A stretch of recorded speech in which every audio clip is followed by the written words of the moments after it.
Menipu, koyak semua. Aduh macam ni, tak betul. Tak betul semua ni. Lupa tak? Apa ni? Itulah dalam kamus Dewan Bahasa dan Pusaka bermaksud membiak atau di dalam kalangan masyarakat kita memanggil viral. Apa isu viral? Isu yang viral ini boleh merisikokan nyawa kita. Seperti contoh, Kiki Challenge yang viral di serata dunia yang dilakukan di tepi jalan membahayakan kita yang membuat dan membahayakan seluruh pengguna jalan raya lain. Dan itu, isu yang viral ini juga boleh menyebabkan ketidaksahihan berita. Seperti contoh, berita-berita yang menimbulkan fitnah, berita-berita yang menimbulkan ketidaksahihan dan berita-berita yang menimbulkan perkara-perkara yang tidak ada. Seperti contoh, isu yang viral baru-baru ini merupakan sebuah video yang memaparkan pemandu bas yang sedang bercumbuan dengan rakan sekerjanya. Namun, berita sebenarnya adalah rakannya sedang menukar radio di belakang pemandu bas. Dan ini amat bahaya kerana menimbulkan fitnah dan mencemar nama baik mangsa iaitu orang yang berada dalam video serta mencemarkan nama syarikat serta keluarga mereka. Selain itu, isu yang timbul disebabkan perkara yang viral ni adalah boleh menyebabkan ketidakharmonian dalam masyarakat. Contohnya bila ada provokasi ataupun benda yang viral itu melibatkan isu sensitiviti sesetengah kaum, bangsa ataupun agama. Contoh yang kita boleh tengok adalah isu Makcik Kemboja yang viral tu. Selain itu, isu viral juga merupakan medium untuk menyebarkan perkara-perkara yang bercanggah dengan agama Islam. Contohnya kalau kita tengok trend kat TikTok tu yang menari, yang tak jaga ikhtilat antara lelaki dan perempuan.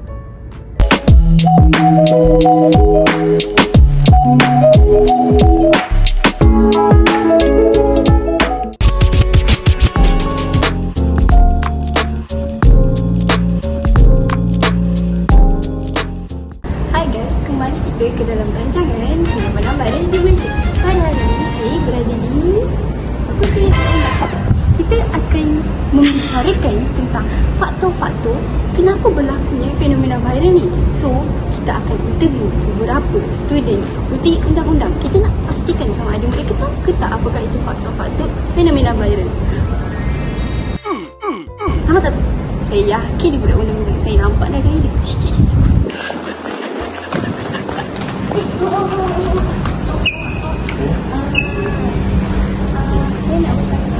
I'm listening to Viral Surfing. Tak itu.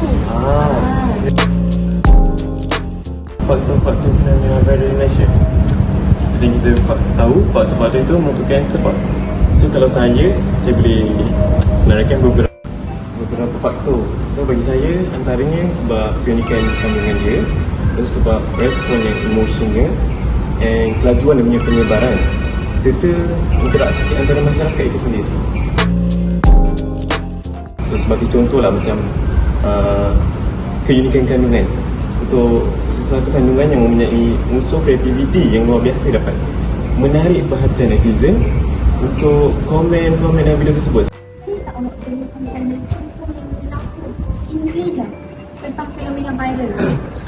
Contoh sebagai contoh kan, macam kita boleh ambil seperti yang saya katakan tadi, sebabkan keunikan kandungan tersebut dia dapat menarik perhatian ramai masyarakat netizen ini untuk komen dalam sesuatu video tersebut.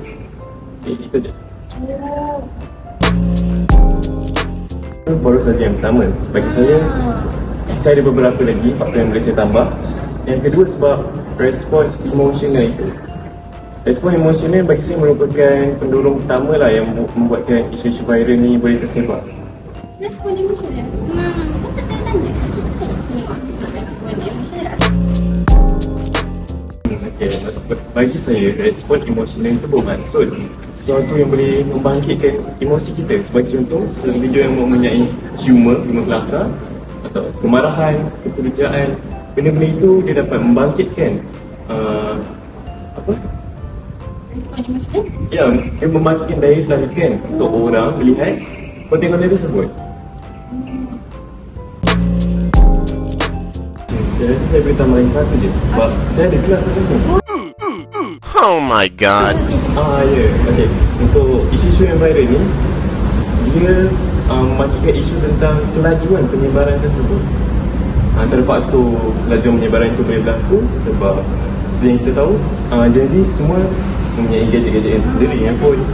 Yes, and melalui aplikasi seperti Twitter yang dipanggil sebagai X sekarang, WhatsApp, diorang boleh berkongsi informasi-informasi dan isu maybe yang kita tidak tahu kebenarannya, dan dia cepat tersebar, sebab kita hantar dengan mudah dan dengan menggunakan hashtag itu dapat membangkitkan isu-isu viral ni yang tersebut lah.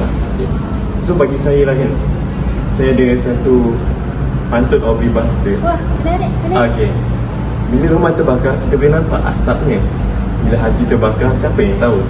So kita sebagai manusia, kita perlulah menjaga kata-kata kerana malam tidak berbau.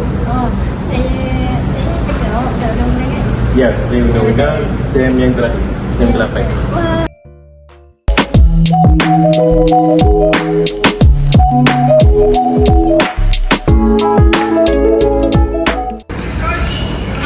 Aku suruh kau design, edit gambar, bagi.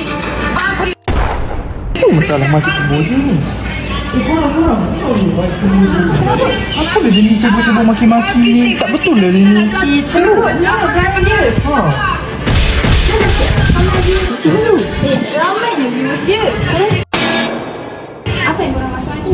Ni macam kemboja ni, dia bising-bising ni. Teruk tau perangai dia. Kenapa korang maki dia? Benda dah viral. Walaupun dah viral, tapi kita kena ambil konteks video tu dengan sebaiknya. Korang tak nanti dia jadi kesan yang berlainan. Contohnya boleh mendatangkan fitnah. Okey, untuk kesan-kesan viral, kesan kepada isu viral terdapat dua cabang. Apabila kita mengambil isu yang viral tersebut ke arah yang positif, maka kesannya akan menjadi kesan yang baik. Namun, sekiranya kita mengambil isu viral tersebut dengan pandangan yang negatif, maka kesan tersebut akan menjadi kesan yang buruk. Okey, so kita start dengan kesan yang baik. Okey, yang pertama adalah membina masyarakat yang penuh dengan ilmu pengetahuan.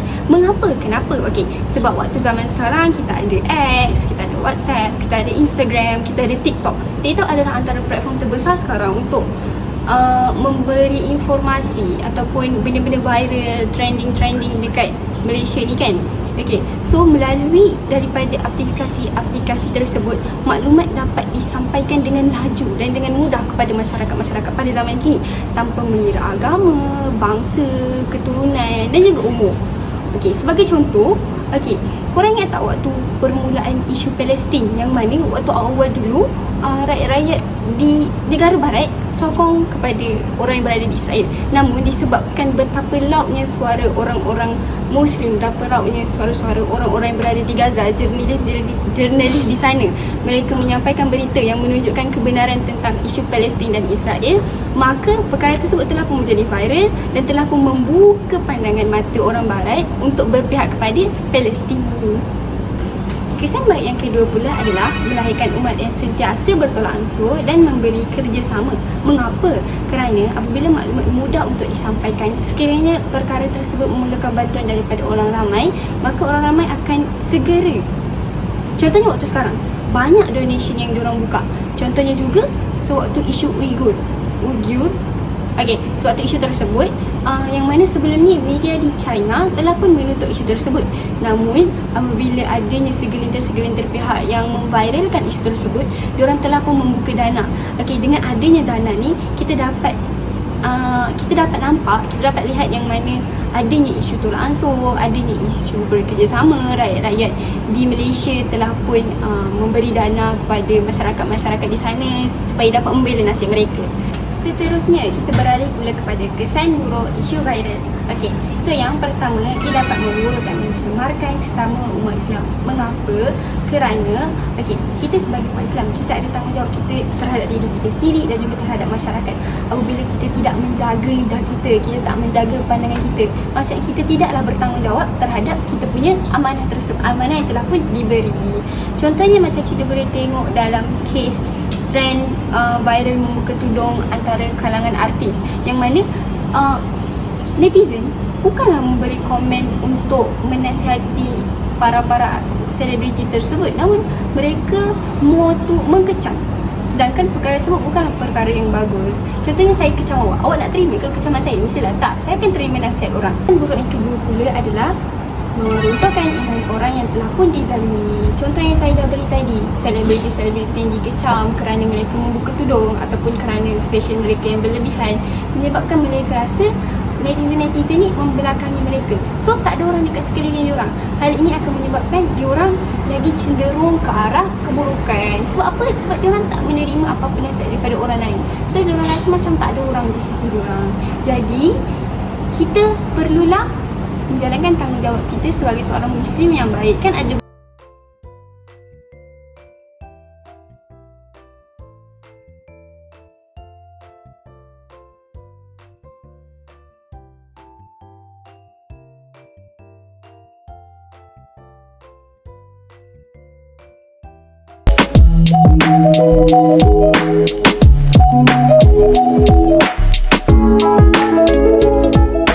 Jadi macam mana kita mendepani cabaran sebegitu rupa? Kita kena ingat yang tak semua yang dikongsi adalah benar. Dua perkara kita boleh buat.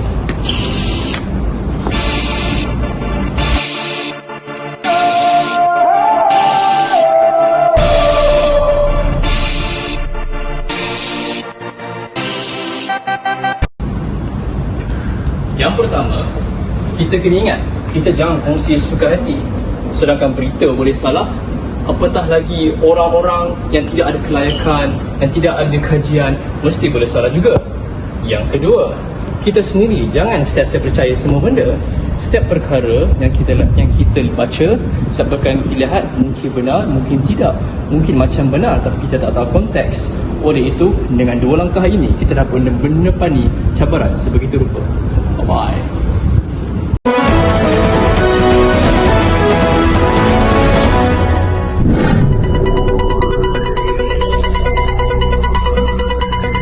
Tidak hanya itu cara mendepaninya, kita juga diingatkan untuk sentiasa berhati-hati dan berfikir dahulu sebelum melakukan apa-apa sahaja jenis tindakan dalam keinginan kita untuk memenuhi standard dan mengikuti trend terkini masyarakat. Tidak hanya itu, memandangkan kita hidup di Malaysia yang mempunyai masyarakat majmuk, berbilang kaum, agama dan bangsa. Kita haruslah sentiasa menjaga tutur kata dan berhati-hati dalam menutur bicara. Jangan dibangkitkan isu-isu sensitif yang boleh mengakibatkan perpecahbelahan, ketidakharmonian dan kesalahfahaman antara kaum, agama dan bangsa. Ingat, sebelum kita ingin dihormati, kita haruslah sentiasa menghormati orang lain terlebih dahulu. Sekian dari saya, Nagli Nisa melaporkan.